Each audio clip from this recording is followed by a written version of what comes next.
মারা যাওয়ার পর অনেক লোকই আসছে আমগো বাড়িতে আইসা বলছে যে আপনারা চিন্তা করেন না, আপনাদের পাশে আসি সবসময়, যে কোনো বিপদ আপদ আমগো কাছে বলবেন, এইটা সেই বইলে গেছে ওই পর্যন্তই, কিন্তু কেউই আমগো পাশে দাঁড়ায় না এখন পর্যন্ত। আমার মেয়ের চাকরির জন্য সবার কাছে আকুতি মিকুতি করছি, সবার কাছে অনুরোধ করছি আমার মেয়ের একটা চাকরি দিতে, কারণ আমার সংসারে তখন ইনকাম করার মতন কেউই নেই। আমার বড় মেয়েটা ডিগ্রিতে পড়ে, এখন ওর যদি একটা চাকরি হতো তাহলে মনে করেন আমি চলতে ফিরতে পারতাম। বাড়িতে আমার ঘর নাই গা, থাকি ভাড়াটিয়া বাসায়, মাস শেষ বাসা ভাড়া দিতে হয়, খাইতে হয়, দুইটা মেয়ের লেখাপড়ার খরচা, কেমনি কি চলে একমাত্র আমি জানি। আক্ষেপের সঙ্গে কথাগুলো বলছিলেন জুলাই আগস্ট গণ অভ্যুত্থানে গুলিতে শহীদ বাচ্চু হাওলাদারের স্ত্রী লাইলি বেগম। শহীদ বাচ্চুর প্রতিবেশী নীলুফা ইয়াসমিন জাগো নিউজকে বলেন, পরিবারটি সবসময় ঢাকায় থাকত, তবে আন্দোলনের পর তারা পটুয়াখালীতে গ্রামের বাড়িতে খুব কষ্টে বসবাস করছেন। পরিবারের একজন পর্যবেক্ষণ লোক না থাকলে আসলে যা হয় আর কি, পাশে এখন তার আসলে খুবই কষ্ট। এখন তারপরে পাশে আসলে সরকারের দাঁড়ানো উচিত, এটা আমাদের আসলে আর্জি তার সরকারের কাছে, যাতে অন্তত তাদের প্রতি সদয় দৃষ্টি। হঠাৎ করে তার দুর্ঘটনায় তো হয়ে গেল, তারপর তো তার ফ্যামিলি মানবতার জীবনযাপন করতেছে। এখন শহরে কোনো মতে সরকার থেকে কিছু চাচ্ছে, তার থেকে চলাফেরা করতেছে, গ্রামে তো ঘর বাড়ি নেই, কীভাবে থাকবে? এই অবস্থায় চলতেছে তাদের দিনকাল। তবে শুধু বাচ্চু হাওলাদারের পরিবার নয়, খোঁজ নিয়ে জানা যায় গেল বছরের জুলাই আগস্টের অভ্যুত্থানে পটুয়াখালীর 25টি শহীদ পরিবার আজও বাঁচার লড়াইয়ে জর্জরিত।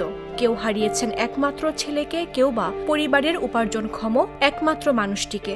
শোকে নুয়ে পড়া পরিবারগুলো এখন আর্থিক ও চিকিৎসা সংকট সহ ভবিষ্যতের অনিশ্চয়তার মধ্য দিয়ে দিন কাটাচ্ছে। সরকারের প্রাথমিক সহযোগিতা মিললেও তারা এখন চান স্থায়ী পুনর্বাসন ও কর্মসংস্থানের নিশ্চয়তা। আমার কিভাবে দিন কাটবে? আমার দিনে যেভাবে আমি দুনিয়াতে যে কদিন আছি, আমার এইভাবেই দিন কাটবে। আমার কি আর সুখ শান্তি আর আল্লাহ দাঁড়ি চাই আনি নেই, নাহলে আমার একটা সন্তান কেন যাইবে? আল্লাহ নেবে, আল্লাহ এই অসুবিধা আমি কিভাবে রাখ। আমাকে ফ্যামিলিতে আর যে 3জন লোক আছি আমরা, আমাকে 3জন অসুস্থ। মানে আমার হার্টের সমস্যা, রানের মায়ের হার্টের সমস্যা, আর বোনের ব্লাডের সমস্যা হয়েছে, ব্লাড দিয়েছি। পরে এখন যদি আমাকে সরকার যদি একটু আমাকে চিকিৎসার দিকে খেয়াল করতে, তাহলে আমরা একটু চিকিৎসা করাই পারতাম। আর যদি চিকিৎসার দিকে খেয়াল না দেয়, তাহলে আমরা মরা ছাড়া আর উপায় নেই। আমার এই দিয়েই আমার সরকারের দ্বারা আবেদন ছিল। একটা ভাই, মা নাই, বাপ নাই, সবাই মারা গেছে। আসলে জোরের ভাই হেও নাই। সরকারের কাছে এটাই আমার আবেদন যে তার মেয়ের আর ছেলের একটা চাকরি দেয়।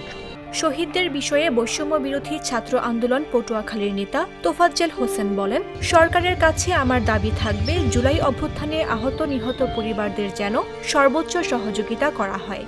এই জায়গাটাতে আমি বলবো যে সরকার যতটুকু সম্ভব হেল্প করছে, কিন্তু আমি মনে করি না যে পরিপূর্ণভাবে সরকারের যে সেবাটা পাওয়া উচিত ছিল 5ই আগস্টের পরে এসে এইটা কোনো পরিবার পাইছে। তো আমি বলবো যার যে চাহিদা, এই চাহিদাটা যাতে সরকার পূরণ করে, কারণ তাদের জন্যই আমরা আজকে এত সুন্দর একটা স্বাধীন বাংলাদেশ পেয়েছি এবং মন খুলে কথা বলতে পারি, আমাদের বাক স্বাধীনতা ফিরে পেয়েছি। পটুয়াখালীতে সরকারি গ্যাজেটভুক্ত যে 25টি শহীদ পরিবার রয়েছে, তাদের নিয়ে সামনে সরকারের অনেক বড় পরিকল্পনা রয়েছে বলে জানালেন পটুয়াখালীর জেলা প্রশাসক। আহতদের আমাদের গেজেটভুক্ত সর্বশেষ এমআইএসভুক্ত আহত সংখ্যা 185 জন পটুয়াখালীতে, এবং ইতিমধ্যেই 155 জন, তার মধ্যে কিন্তু তারা স্বাস্থ্য কার্ড পেয়েছে, এবং তাদেরকেও জেলা প্রশাসনের পক্ষ থেকে বিভিন্ন সময়, উপজেলা প্রশাসনের পক্ষ থেকে, সমাজসেবার পক্ষ থেকে আর্থিক সহায়তা প্রদান করা হয়েছে, জেলা পরিষদের পক্ষ থেকে আর্থিক সহায়তা প্রদান করা হয়েছে। তো এভাবে আমরা, এবং সরকারের পক্ষ থেকে কিছু কিছু ডেডিকেটেড হসপিটাল নির্ধারণ করা হয়েছে, যারা আহত আছেন, এখনও গুরুতর অসুস্থ আছেন, তাদেরকে একদম সম্পূর্ণ বিনামূল্যে চিকিৎসার ব্যবস্থা, সেখানে সব ধরনের চিকিৎসার ব্যবস্থা করা হয়েছে। যারা আহত হয়েছেন তাদের সমাজসেবার মাধ্যমে বিভিন্ন প্রশিক্ষণ দেওয়ার পাশাপাশি খুবই সামান্য সুদে তাদের ঋণ দেয়া হবে বলেও জানান তিনি।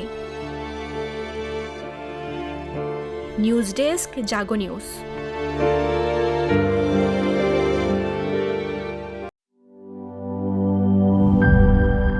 বান্ডেল থাকলে প্রতি সেনমানিতে টাকা বাঁচবে। বিকাশ সেনমানি বান্ডেল কিনে জিতুন প্রতি লেনদেনে।